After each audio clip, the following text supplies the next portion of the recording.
Hi, everyone, and welcome to the Alberta Blue Collar Podcast. I'm your host, Papa Fuzzy. Yeah, I got this goddamn cold, and it's not really good on the mic. But anyhow, I recorded this story a while back, so I didn't have a cold then, and we're gonna go through that, or you can go through that, and it's a great story about our heritage. The reason I'm making these stories are for our new Albertans that are living here, working here, and should know a little bit about our heritage and our beautiful province, and go from there. And even you boomers I hope are enjoying these stories, because it just puts everything into perspective, and so on and so forth. So here we go. The story of Alberta, from ancient echoes to modern dreams. Long before the roar of trucks and the sparkle of skyscrapers, Alberta's landscape thrived under a different kind of life, a quieter, more harmonious rhythm. The first people to call this land home were the Blackfoot, the Cree, and the Stoney Nakoda. They lived in a world deeply connected to nature, where every stone, river, and prairie wind carried stories from their ancestors. Their traditions, passed down through generations, weren't just tales, they were lifelines, essential knowledge about how to live in tune with the land. These early Albertans moved with the buffalo herds, living in teepees painted with vibrant symbols that told the stories of their journeys, battles, and dreams. Their ceremonies, songs, and dances weren't just rituals, they were expressions of a deep respect for the earth. Alberta, back then, was a place where the spirits of the ancestors danced in the shimmering northern lights, and every sunrise and sunset painted the sky with whispers of history. However, the winds began to change with the arrival of new faces. Fur traders, chasing promises of wealth, paddled down the mighty rivers. They built trading posts that eventually grew into the first European settlements in Alberta. With them came goods, new ideas, and, inevitably, conflict. This meeting of cultures was a turning point. The buffalo, once central to Indigenous life, was no longer just a symbol of survival. It became a commodity. Over time, the massive herds that once thundered across the prairies were hunted almost to extinction, devastating the Indigenous people's way of life and forever changing the balance of the natural world.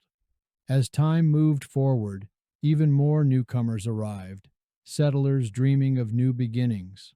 Homesteaders, lured by the government's offer of free land, came in waves, their hopes tied to the vast open prairie. They planted crops, built sod houses from the very earth they stood on, and raised families despite the brutal winters and endless hardships. Their resilience carved a new story into the landscape, transforming endless grasslands into a patchwork of farms and fields. The land that once rolled free under the endless sky now stood divided by fences and crisscrossed with dirt roads. The coming of the railway sped up these changes. Small towns popped up alongside the iron tracks like wildflowers after a rainstorm. Calgary, Edmonton, Lethbridge, these were no longer just scattered settlements. They pulsed with energy, attracting workers, dreamers, and entrepreneurs from every corner of the globe. Opportunity was in the air, and Alberta's landscape was shifting once again. When oil was discovered in the south, it lit a fire under the province's economy, drawing in another wave of fortune seekers eager to tap into Alberta's rich natural resources. The 20th century was a roller coaster ride of prosperity and hardship. When the world wars broke out, young Albertans left the safety of home to fight in battles far across the sea. The Great Depression followed, sweeping across the province like a cruel storm, bringing economic hardship that tested even the toughest hearts. Dust storms destroyed crops, banks failed, and hope became a precious commodity. Yet somehow, through community spirit and stubborn determination, Alberta endured. Neighbors helped neighbors. Families stuck together. The prairie winds might have howled, but the people stood firm. After the wars, Alberta entered a golden age. The oil boom of the 1940s and 50s transformed the province into a powerhouse of prosperity. Cities grew almost overnight, and new suburbs sprawled outward into once empty fields. Innovation flourished, and investment from around the world poured into Alberta, fueling a rapid population explosion. There was a sense that anything was possible, that the sky wasn't the limit, it was just the beginning. Yet this incredible growth wasn't without its challenges. The boom and bust nature of the oil industry meant that times of wealth could quickly turn into periods of struggle. Alberta's rapid growth strained its infrastructure, crowding schools, hospitals, and roads. Meanwhile, the environmental costs of resource extraction became impossible to ignore. Forests were cut down, rivers polluted, and once pristine landscapes scarred by human activity. The province had to wrestle with tough questions. How could it balance economic development with protecting the environment? How could it build a future without forgetting the land that had given so much? While Alberta grew, its original peoples, the Blackfoot, Cree, Stoney Nakoda, and others, faced hardships of their own. Displaced from their ancestral lands, often forced into reserves, they fought against government policies that sought to erase their cultures and traditions.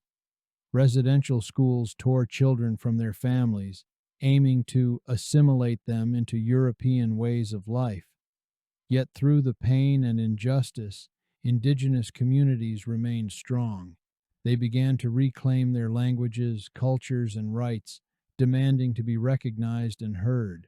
Their voices, once silenced by colonialism, now rose in powerful songs of resilience and hope.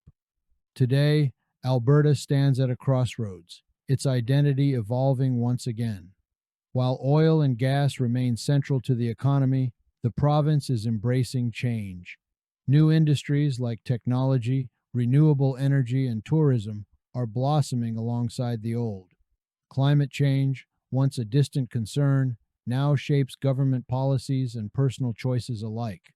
Urban centers like Calgary and Edmonton buzz with a diverse global energy, while rural Alberta still holds tightly to its farming roots and close-knit communities. The whispers carried by the prairie wind tell new stories now. Stories of reconciliation between Indigenous and non-Indigenous peoples, of innovation sparking sustainable solutions, of a province learning from its past to build a more inclusive and thoughtful future. Indigenous leaders are no longer pushed aside. They stand at the forefront, reminding all Albertans of the promises made in treaties and the responsibilities they carry towards the land and each other. Alberta's story is one of contrasts, of success and struggle, of ambition and humility, of remembering and reimagining. It's a tale written not just in history books, but in the rugged peaks of the Rockies, the sprawling prairie fields, the winding rivers, and the determined hearts of its people. It's a story that keeps unfolding, each generation adding their own chapters, each gust of wind carrying both memories of what was and dreams of what could be. In the end, Alberta is more than just a place on the map. It's a living, breathing story, one shaped by the timeless dance between people and land, between past and future, between dreams and reality.